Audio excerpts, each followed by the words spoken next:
Okay, so top of the hour with Charlie Van Derven and my special guest today, Candice Carlton, EVP over at FICOM Studios. We're going to learn a little bit about FICOM too, Candice. We're not going to dive right into our topic right away. I certainly, want to know what you guys are doing, tell our audience what you guys are doing, and I'm sure there are some learning platforms and things that are going to be of interest. So thank you so much, everybody, for joining us today. Candice and I are going to talk about building a marketing message that is not only a great marketing message for a number of reasons, but is also scalable, right? So it's not just speaking to one person at a time, a message that you can build around a large audience. So we're going to dive into that. I'm going to share my screen. And Candice, I don't have much prepared as far as a PowerPoint's concerned, but of course, there we are. That's awesome, right?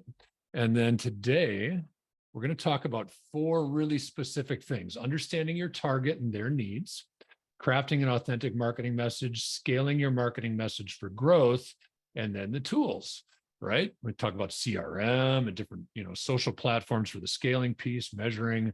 We're going to get into some topics that both of us know a little bit about. So this is going to be fun. Candice Carlton, EVP, FICOM Studios. Thank you for being my guest today. Thanks for having me, Charlie. Got it. Yeah, a pleasure, a pleasure. So let's start off with this, Candice. Tell me a little bit about FICOM Studios. Tell me what you guys are up to over there. I got to hang out with Carolyn a few weeks ago. We were talking about AI in one of your masterclass sessions. Fill us in. What's going on at FICOM? So thanks so much, Charlie. Exciting to be here. So if you look at www.ficompartners.com, that's us. And FICOM is short for financial communication. So that's the easy way to know it. We are a growth marketing and advisor coaching firm, and we specialize specifically in the independent wealth management space. So all of us have spent our entire careers in the RIA space. I started in the investment department of Mercer Advisors in Santa Barbara. I worked there for 7 years before I went to go work at United Capital in the growth department as the point of contact for 100 managing directors. Wow. And then before they were acquired by Goldman Sachs. And so all of us live, breathe the RIA independent wealth management space. And we really exist to expand and transform the impact of financial advice. And we do that through the lens of marketing. So this topic that we're talking about, Charlie, we are especially passionate about because we really just view what is marketing. It's just an extension of who you are, the change that you're creating in the world and with your firm. And marketing is just a tool in your toolbox to expand your specific impacts. So we are obviously passionate about that ethos. We have an award-winning podcast called The New School. You can check it out. It's new and then school with a K. And really our whole ethos when we launched it was, we know that the only marketing message that actually stands out, that actually works, is one that is authentic.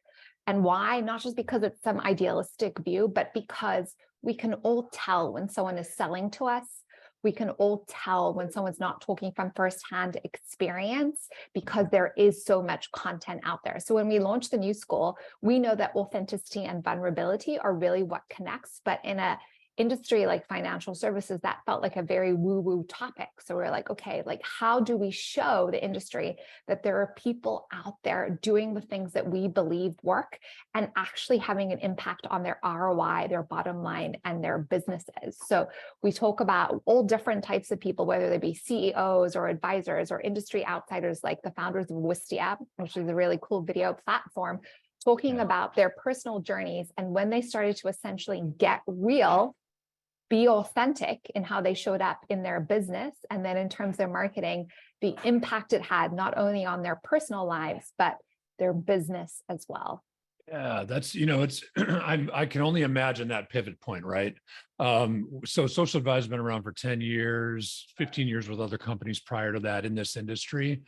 I could, I don't know if I can pinpoint an authentic moment, but I can feel it. I don't know if it's one moment or if it's a mindset change or what it is. Maybe you can speak to that a little bit. Like authenticity, is that like, I've been lying and now I'm not? I mean, what is that? Sometimes, if you look at one of our episodes, we have Dani Faba. So she is the head of, I think, strategic innovation at Envestnet. So really big job, was at TD Ameritrade. And on our episode, we were kind of blown away because she talks about going to work and pretending she was white, pretending she was straight, and pretending she was married so that she could fit in. And if we all think about it, and I'll share my personal story in a moment, I'd love to hear yours, but if we think about the amount of energy that is required to like have that facade, she talks about when she eventually just let it go because it was too much. And she said all of a sudden when she started to show up as herself, dress the way that she wanted, say I'm Latina, say like I'm not married, all of these things, I'm not straight, it freed up all this space for her to be so much more innovative in her job and like in turn more successful. So I think when we're talking about being authentic, we're really just saying like, show up as yourself. Like, what does that mean? Like, what is your specific point of view? How is it that you're not pretending? And so I'll give you an example of my story is, as I mentioned, I studied finance and economics. I didn't mention it, but I started in the investment department. And some people don't believe me, but I studied finance and economics in college at the University of Cape Town. I worked in the investment department, and then I got to do a lot of cool things because Mercer got some private equity money. So I was in charge of a platform change. I built their investment management workflows that they still have. I was actually studying my CFP and I got to estate planning and I said, this is not for me. Like nothing in my soul wanted to do that. And I thought to myself, what am I going to do? Because I'd spent all this time cultivating a career in finance and in investments. And then I got to this point and then like, this just doesn't feel the way I want to feel. And I went to go work at United Capital, which was a very fast paced, very high expectation environment because we were growing so quickly. And during that time period, I really started to develop relentless insomnia. I had debilitating anxiety, like I'd have panic attacks in the bathroom at work because I was really starting to feel like I wasn't in alignment with my truth. And for me, and it's not for everyone, but for me specifically, it meant like, what was I meant to be doing here on this earth? Like, and so historically, I've just been focused on being really shiny, being really successful, taking all the next steps, like, that upward trajectory of my career. My life looked really good from the outside, but it didn't feel the way I wanted it to feel. And so I had to ask myself questions like, what brings me joy? I mean, I didn't know. No one had asked me that ever. Like, when in South Africa, when you go to school to like get an education and something for your career. And so you want to look for something that makes money. I think the American system is a little bit different, which I love. But what brings me joy? I mean, I didn't know. Yeah. And then I started to realize, I just started to pay attention to how I felt in different spaces. And my starting was because I had so much anxiety, I had no stimulants in my diet. I went to acupuncture every week. I was meditating 4 times a day, and I started going to yoga. And I noticed that I felt different at yoga than I did everywhere else. Cool. And that's all I knew. I feel different here. I feel better. So I'm going to keep coming. And at the time I was about to go to graduate school at Pepperdine. And instead I went to my boss, who was the head of growth at the time, and said, you know what, I'm not going to do my MBA. Instead, I'm going to go do a teacher training in yoga. And I need to have every second Friday off of work for the summer to do that. And he was like, what? And I was like, yes. And he was like, I'm not sure. He was like, I'm not so sure about that. Yeah. And I came back a second time and a third time. And eventually he said, yes. So as I started to follow that inner guidance and just listening to what made me feel really good, one of the problems I had to solve was a communication problem. And I remember the head of practice management sat next to me. We had a big open plan office. And he said to me, Candice, you know what? I think you should be in communications. And I was like, nah, David, nah. Smart people don't do communications. Like, what are we talking about? Like, no. And so I had this whole bias against it. But what I started to realize in that journey and that unfolding is I could see things in a marketing and communication lens that people had spent their entire careers in it studying and working in didn't see. And I felt kind of joyful and it felt light. And by the time I left United Capital, I built their digital network. So We built an in-house video messaging tool. Everything we did was with a video first approach. We had professional studios, and I had built this whole platform for advisors to connect with their prospects and clients using video. And this was 10 years ago, before anyone was using video. And we were the first to go to the SEC and say, how do we archive this amount of video? And so I really had to embrace a path that I had not intellectually decided on or thought was even for smart people, and just start to follow my inner guidance, what felt right, where was my gift, where was real. And then in that space, I now have a career I would never have dreamed of, which is wildly fulfilling, you know? So like, I feel like that's like, for me, my kind of series of moments. How much, how much of authenticity is the removal of imposter syndrome, right? Like, because there's still a little piece of me that has it occasionally, and that's 25 years into kind of doing the same thing, right? 10 years of social advisors. Then prior than that, there's still times where you're like, gosh, is this even real? I feel like we talk about imposter syndrome a lot on our podcast, and my favorite person who speaks about it the best is Carl Richards. Okay. And I think that the thing to know is imposter syndrome never goes away, never, right? Yeah. It's just like the volume goes down at certain times. Yeah. And recently I was at the Jolt conference. And I saw you there. Yeah, I know. I saw you there. And Carl talked about being on stage, and he said he'd been feeling really anxious and not himself the night before and in the morning, because he had seen another speaker, and the imposter syndrome voice went up really high in volume for him. And he felt like, oh my God, I've achieved this amount of success. I've done all these things. I'm really authentic. I talk all these ways, and I'm still feeling like crazy and like I'm not good enough. And he said, one of the things he said is, what I realized is the higher up you go, the more successful, the inner perception of how far you have to fall is bigger. So it's still there. So I always think like, I don't know. I'd love to hear how you kind of handle it, Charlie. But for me, I always kind of think like, I can figure this out. That's what I tell myself. Like, I can figure this out. That's what I like. I don't have to have all the answers, but I feel like I'm resourceful enough. I can figure this out. And even Candice, like in prep for a conversation with you today, right? Oh my gosh, I hope I got the right questions, and I hope this goes the right place. And you know what? We haven't even started with the questions yet. So and it's just being relaxed enough to know that how it comes out is the way it's going to come out. And there'll be good nuggets in there. But I'll tell you, I'll back up early in my career. I got involved with a company that was doing websites for, amongst other industries, wirehouses, right? So RBC and Morgan Stanley, Smith Barney before their merger, and captive firms, right? And they were type in your zip code and find your advisor near here, and every advisor had a website. I was in my late 20s. In a boardroom with the chief marketing officer from Morgan Stanley. Now, what the hell I'm just a snowboard kid. What the hell am I even doing here? Right. But I was, the right age to roll into this company that was just, it was either those companies were building this website program they're on their own, or they were sourcing to this company 50 below that I was working for. Total imposter. Like, these people had 40-year careers. I was 27 years old. So I was out of my element there. We were successful because we didn't have a lot of competition. Emerald Connect was coming up at that time, which is now part of Broadridge. But they were in the independent space. So there really wasn't, either you did it yourself or you worked with us at that time. I moved on from them. I went to work at one of the big website companies in the industry now. I won't name any names, but anybody who's watched these other webinars with me knows, they know who it is. But I was only there a couple of years, and that felt incredibly inauthentic. So I came from this templated website farm, we'll call it that. And then I went into like a templated content farm. It was pre-approved, FINRA reviewed content for large firms, right? 250 pieces of content, 30,000 advisors using them. And for most advisors, it was a check the box kind of thing. I've got social, I've got a website, move on, right? And I never saw it that way.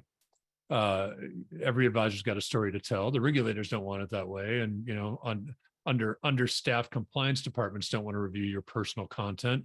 But so they all embrace this, build it once, sell it many times mentality, but it wasn't good for the advisors. It was just putting stuff out there for the sake of putting stuff out there. And it wasn't strategic. It was just having a presence.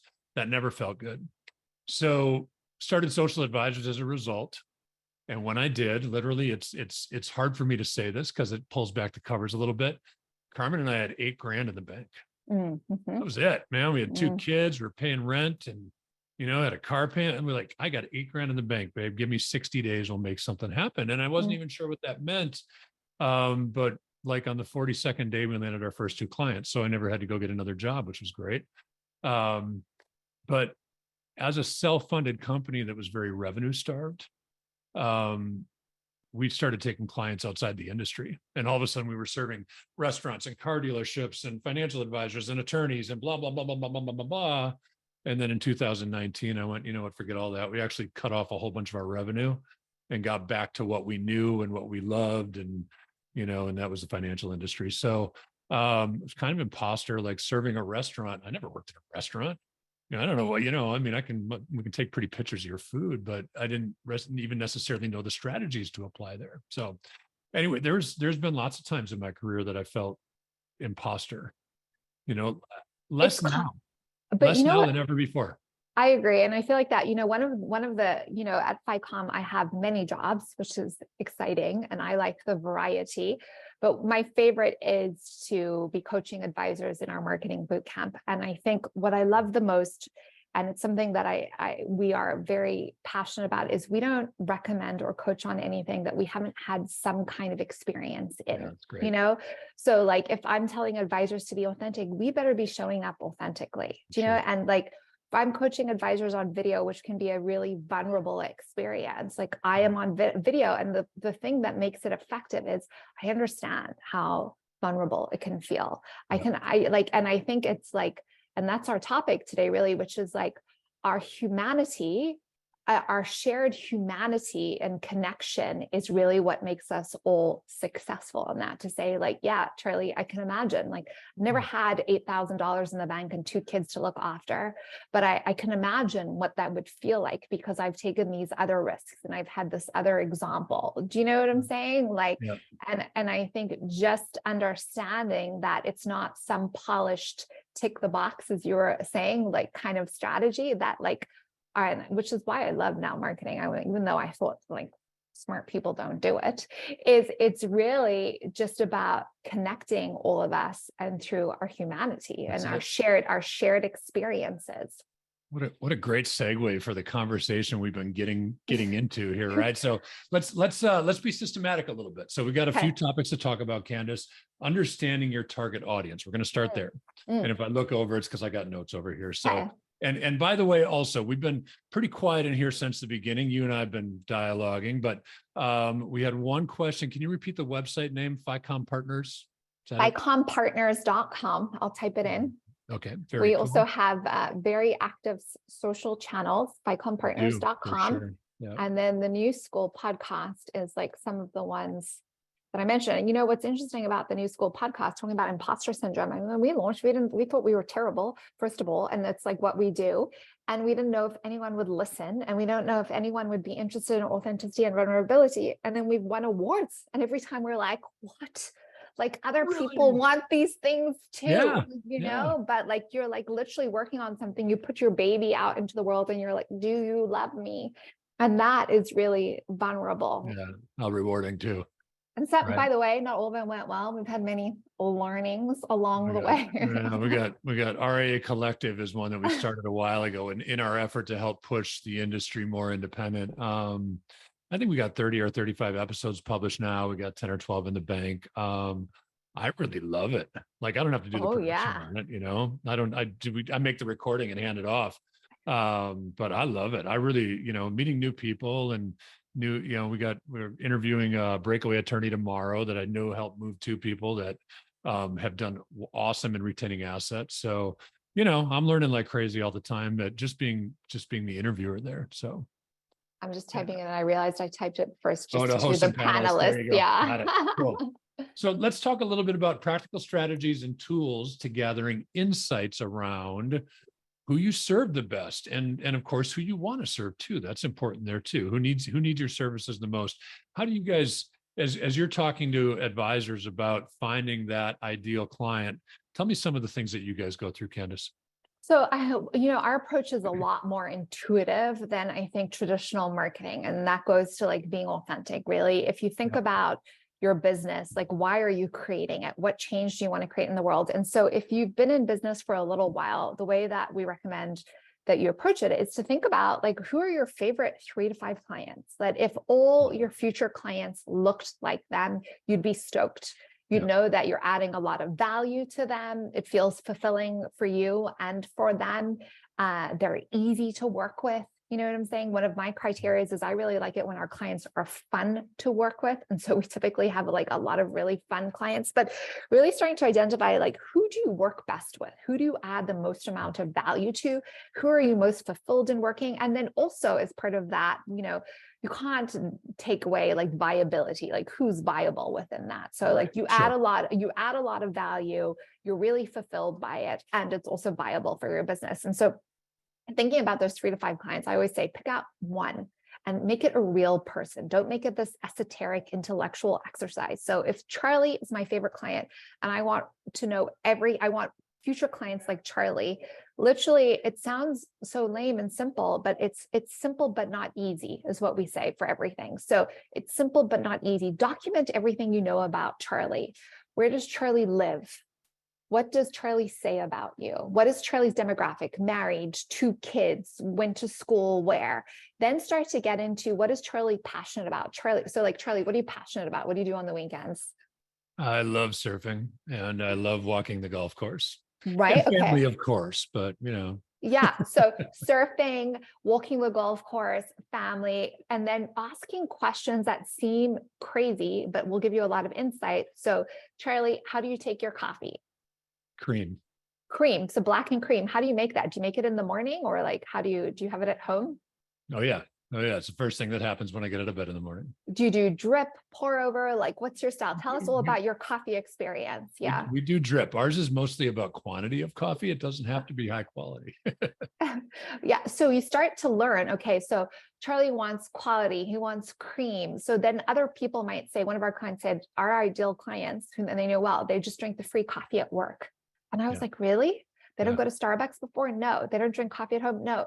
All of a sudden you get insight into their world. And then it would be like questions like, what does Charlie wake up in the middle of the night worried about? So what we're talking about is stepping into your favorite client's world. So you're practicing empathy, trying to understand their world view, basically. And then from that, starting to understand like how you can connect with them. What are all the different ways that you can add value to them, documenting that. So if I was to meet a Charlie down the road, although he may look physically different, there are certain attributes that are similar, which is essentially your worldview, right? So like the things that you value, the things that you worry about, the things that you dream about. And so really mapping not only the demographics of your favorite client, but the psychographics so that you really, really understand who your ideal client is and basing it on a real person. And I want to say something is like, we've done getting a lot of questions right now with succession planning as we have G1 transitioning to G2 and G3. And what we're seeing is G2 doesn't want to serve who G1 was. And you might have built your business on one type of client and you've gotten to this place where you want to build it on a different type of client, and you can do that too in the same process, just really understanding who from a real world perspective you serve best. And maybe it's not someone you serve best, to your point, Charlie, it could be a prospect. So you might be a prospect where I'm like, I would love to have Charlie as a client, but really starting with someone real in the world. So when we get to, it's not just about the client or the prospect, right? It's about the value that you as an advisor provide. Some of this is going to be dictated by designation, SEPA, for example, right? If you're an exit planning advisor, you're talking to business owners. Candice, is there any part in the process that is reaching out to the clients, understanding the value that is provided by the advisor by maybe it's surveying the clients? I don't know if you guys go through that. I've sat on a couple of boards, like advisory boards for financial advisor firms, And I was, they had clients scattered in there to give them feedback on their particular business. What kind of, in understanding the value, is there an outreach component of that to the clients? Yeah, so advisory boards can work really well, client advisory boards. And so I guess it depends on the size of your firm and the level of growth that you're at. So if you're a big firm, like an advisory client board is like a really good, especially if you have lots of advisors and you're like trying to understand like what the commonality is. Sure. So I think if you're looking at your ideal client, the way we look at that really is we take it a step further. So we start to say, okay, so let's just say you've identified your 3 to 5 clients. Reach out to them, because if you want to market to them, understand what would be valuable to them. So reach out to them. Some advisors text, some call, some email and say, Charlie, you are one of my favorite clients. I love working with you. I feel like it's very fulfilling, and I would love it if I, could create content that's really valuable to you and people like you. Can you tell me a little bit, like, do you watch YouTube?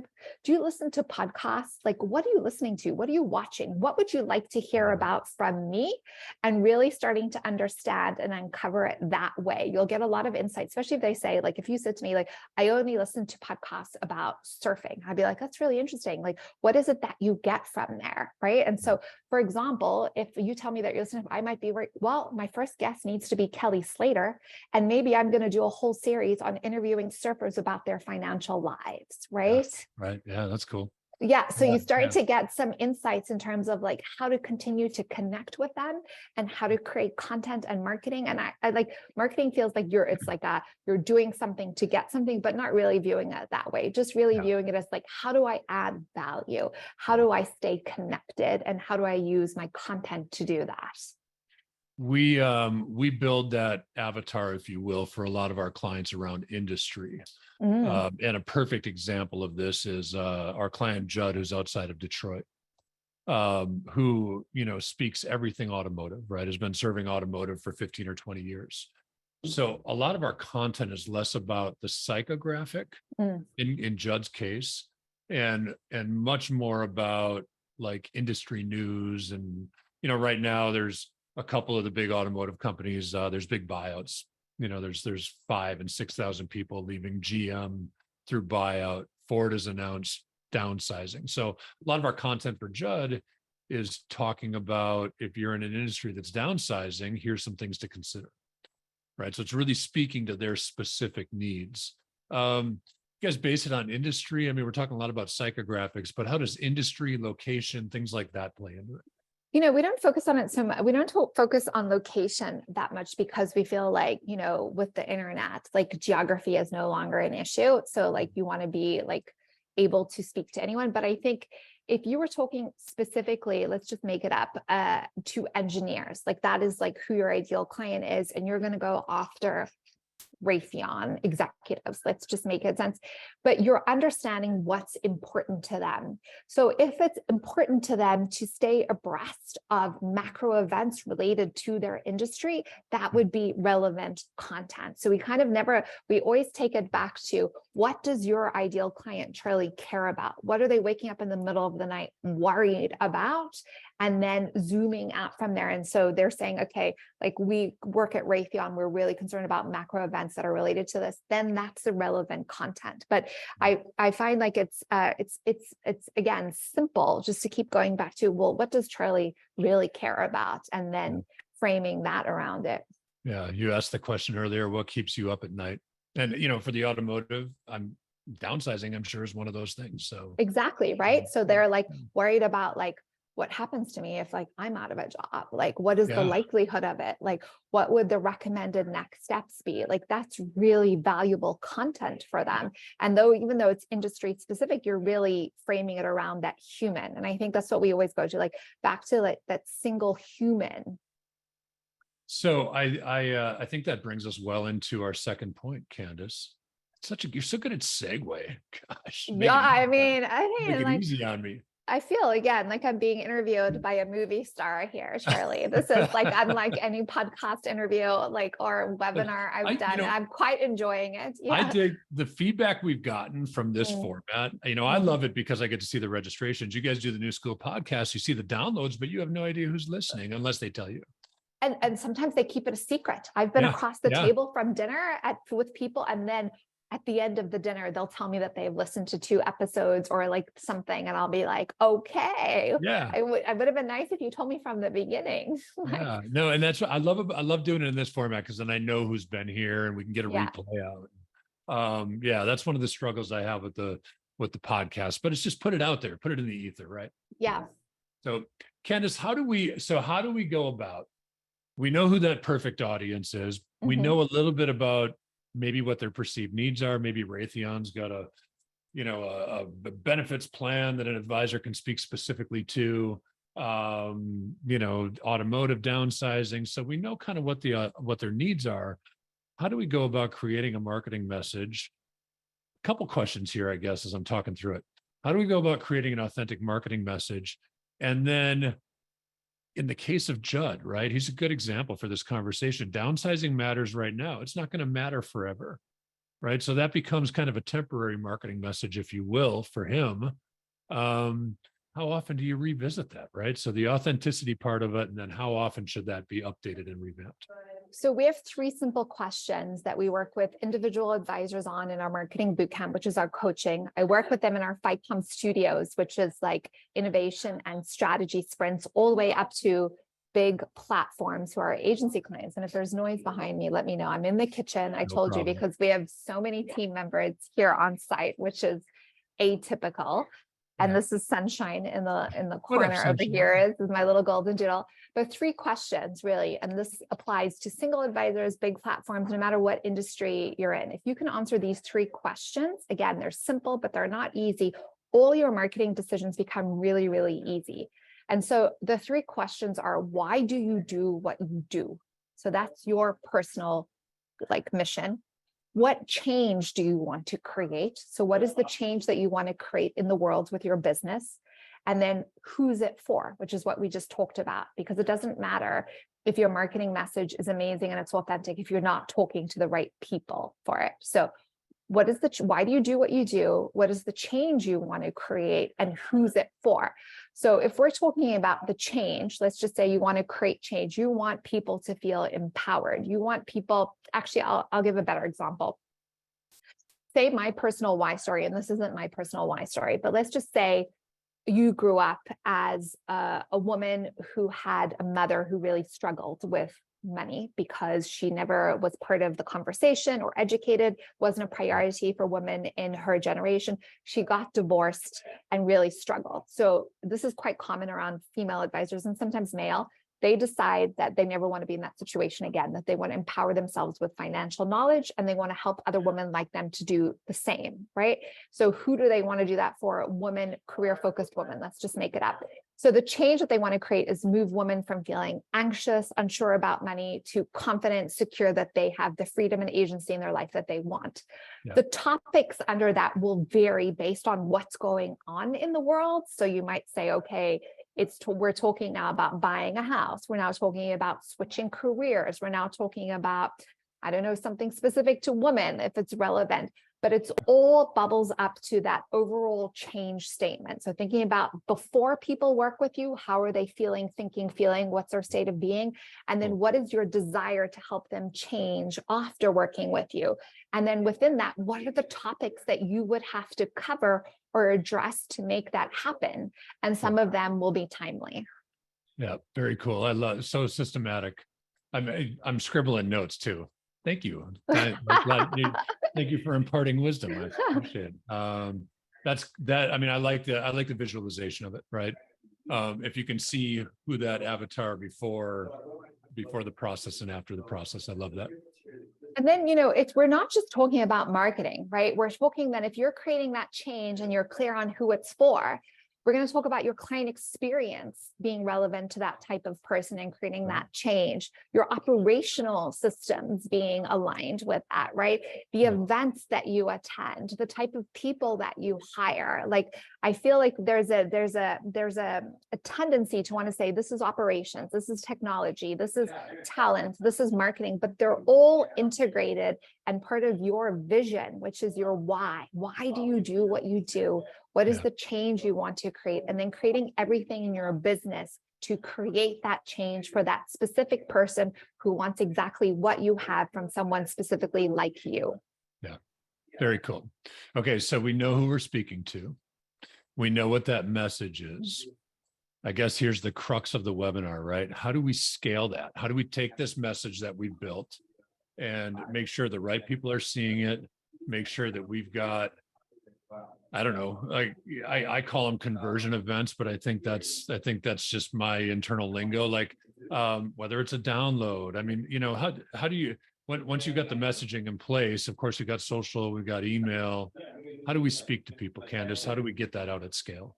So I think about digital, right? That's like the opportunity with digital. And I think for financial advisors, but really any industry, like the biggest opportunity is digital, because all of a sudden people can have the same experiences that they would have with you one-on-one, but they can do it on a social media platform or YouTube or email, whatever that is. So I think about, you know, creating that content, addressing the worries that they have, the dreams, the aspirations, all those things. Video. Everyone should be doing video. Like that's like the most human experience that you can have, right? It feels like even if one of your clients has watched a few videos of you throughout the year, they feel like they've seen you more than they actually have. So we are big proponents of video. YouTube right now in financial services advisor, lots of like interest in. And if you think about YouTube, second biggest search engine, Google's rewarding it from an SEO perspective. Sure. If you're creating consistent YouTube videos, you have the opportunity to chop that up, post all the chopped up micro clips to your social media. With ChatGPT, you can upload the transcript and get a blog written for your website. And you could even scrape the audio like for this and put it on podcast site. So if you're really willing to make the commitment and you're into it, a video first approach is a good one. It's a big one. So any change that you can make, a podcast is great, a blog, but making sure that you are creating, I like to think about social media as a client communication tool.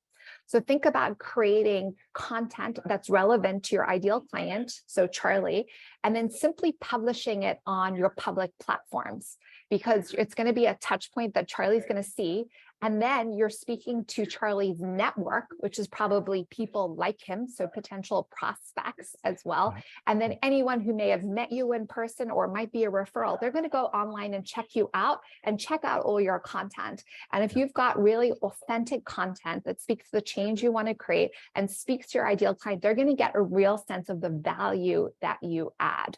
No doubt, no doubt. And if it is authentic, it comes across that. And I'll tell you what, I mean, you can spend a lot of money on video equipment, but you know, $13 tripod from Amazon and cell phone will go a long way.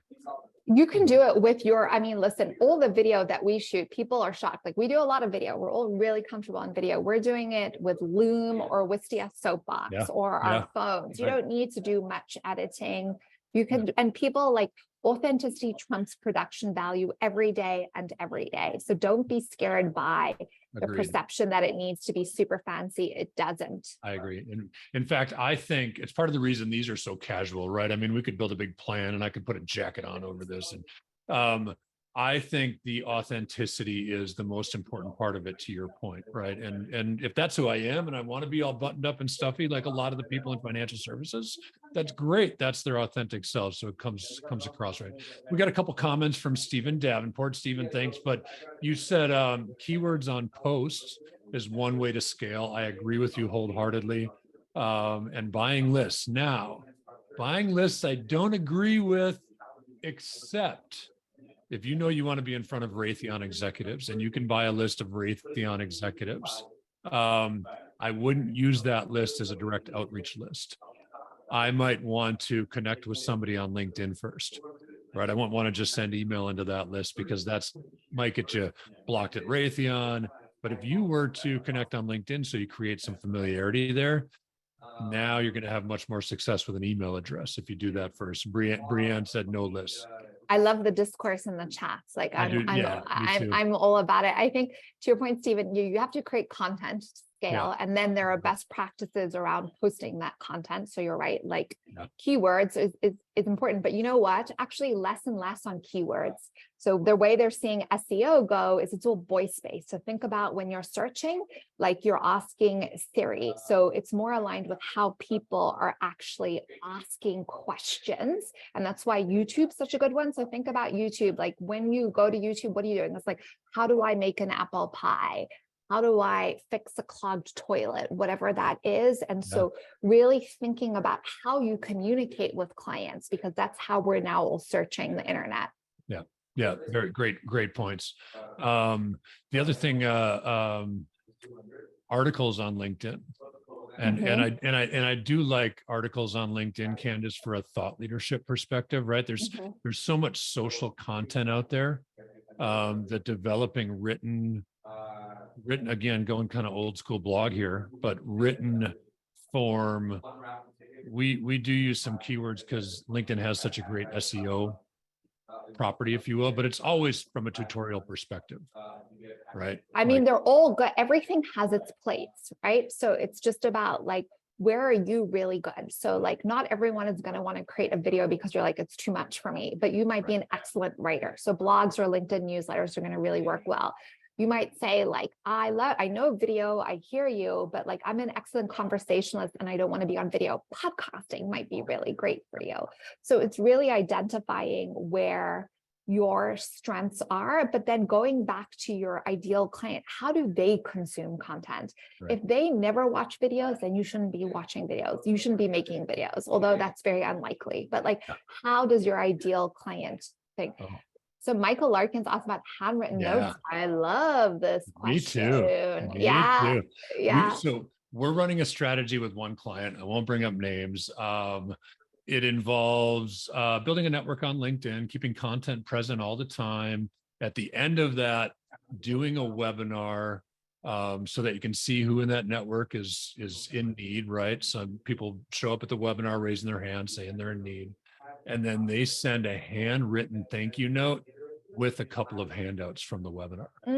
I love that. Yeah, it's kind of a combination. It's worked really, really well. I mean, it's really, I think they've done 4 webinars and they've got 3 or 4 sizable conversions already out of it. So it comes down to like handwritten notes are going to take you a little bit more time. It's like not as scalable, but the question is that what your ideal client loves? Are they going to feel like a lot of value from it? It sounds like in this instance, they're going to. So it's really understanding who you're talking to and what they value. So if Charlie was my client, I knew he's really big into surfing, I might have all the surfers talking about their financial lives on my podcast, but I also might be sending him, like if I think about client appreciation gifts, it might be like sex wax for his board, right? You know, like just really like understanding it. I think there's this perception that there's one marketing strategy that's going to work. And it's not. If it was, I promise I'd be making like a lot more money because it would be like secret sauce. We'd like charge a lot of money.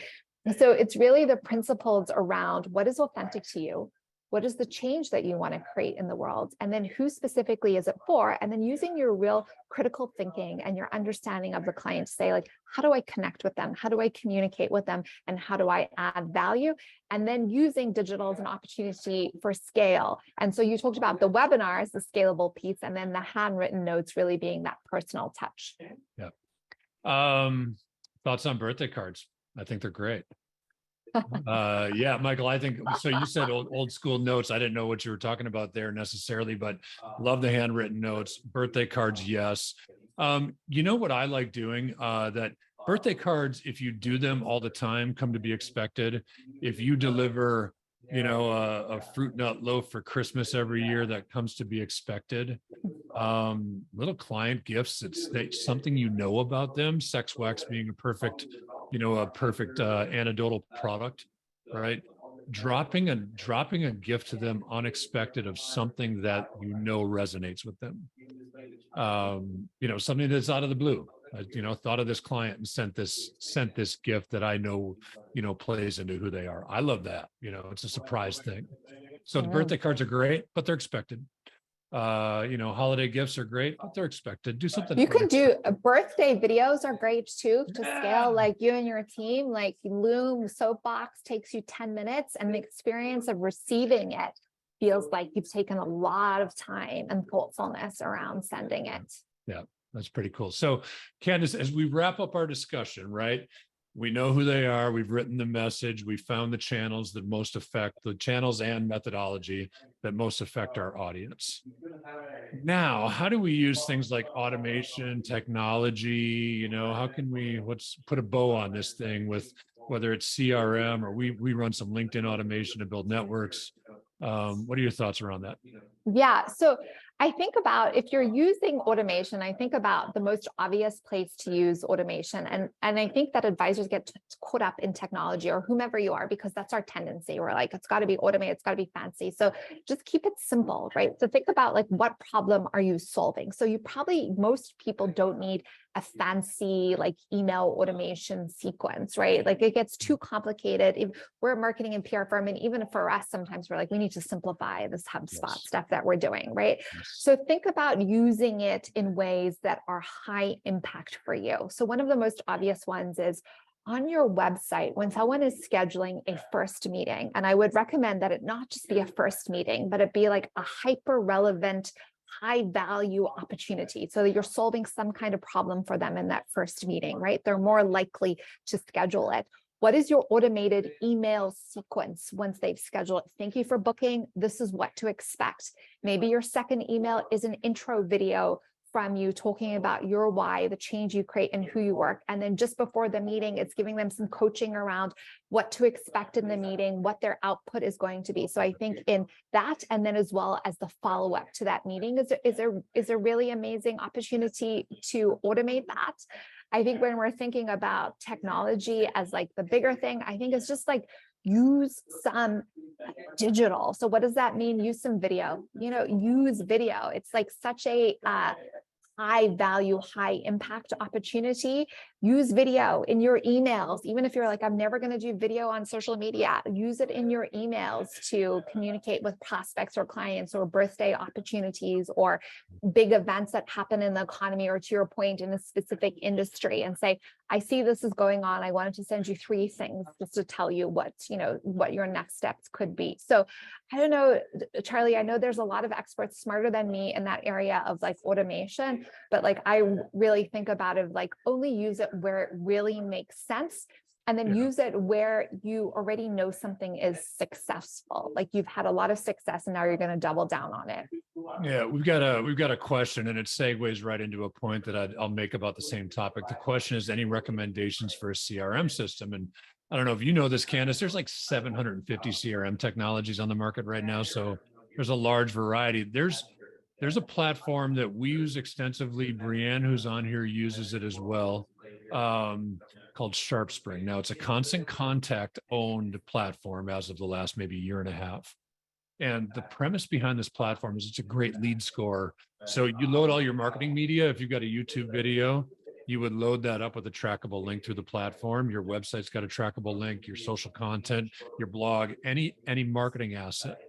So if you've got somebody in your system with a trackable IP address, it can literally tell you what they're consuming. Now, it's a little bit Big Brother and it's a little scary, but if we go back to Mike's point about handwritten notes, right, and about that very personal touch to go with the digital, what the lead scoring does by scoring for all the marketing assets they consume, it shows you where to put that personal time, right? Because that's such a limited resource, right? So it just tells you where to concentrate more energy. I love like the Right CRM, and I want to look back at who Lockver. God, there's all kinds of great CRMs on the market. Again, SharpSpring is the one that we use that we like a lot. But even Active Campaign is good. Now, industry, of course, Wealthbox and Redtail. I would say, Wealthbox, Redtail, and then HubSpot. Yeah. So agreed. Automation of the CRM is just a reminder to reach out to clients. Michael, we should talk about automation and CRM sometime offline a little bit. So Daniel asks about Facebook to reach ideal future clients, desired age categories and things like that. What do you think about Facebook, Candice? I have a very unpopular opinion. I think Facebook is dead. Like, I think it's like, no, it's not. That's not true. Okay, that's not true. I think what's the challenge with Facebook is it can give a lot of good results, is the reality, if you're doing some Facebook ads. But I think it's got so heavy on Facebook ads. Sometimes it can be a little bit more expensive than is ideal, and it's a little bit more cluttered. But some people have success with Facebook. So if that's an area where you're having high success, then double down on it.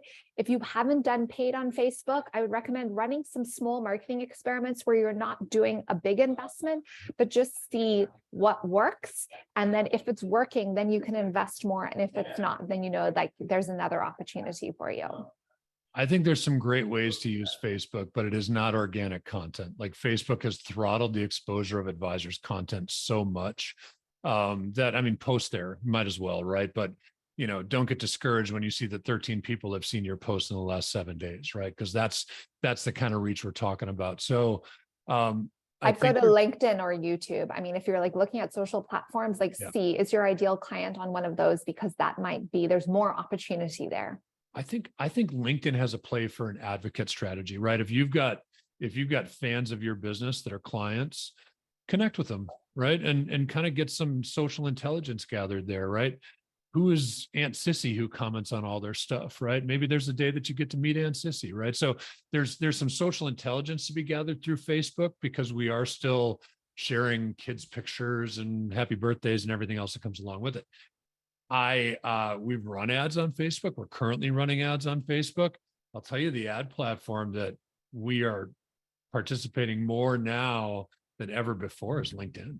Yeah, LinkedIn. I would go LinkedIn and YouTube. If I was an advisor, unless those are the places, I feel like Facebook can be successful, but you have to spend, and you might have to spend more than you would like. The cost of LinkedIn ads has come down dramatically. It used to be very expensive. Now, we complement, those are our core ad strategy might run on LinkedIn, but so much of advertising is brand impression and repetition. Google display ads creates a very cost-effective impression machine. Mm-hmm.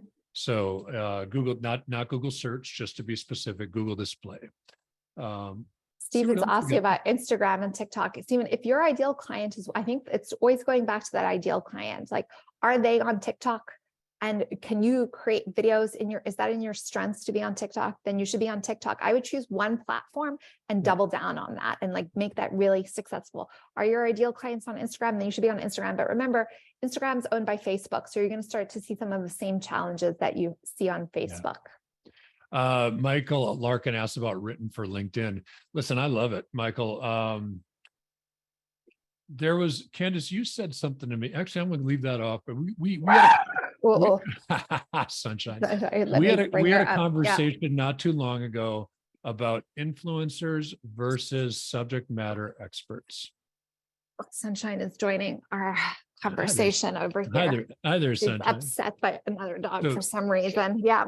You and I chatted about influencers versus subject matter experts. The context of that conversation I'll leave between us, but there was a time where you wanted to be a financial influencer. I don't think that's necessarily what you want to be. I think you want to be a subject matter expert to your audience. And I agree. I agree. Like, I think influencers are cool. Like, there's lots of TikTok influencers that I follow, but, I think when we're talking about authenticity, I mean, if you feel like having influence and being an influencer is what you want to do, then you should go for it.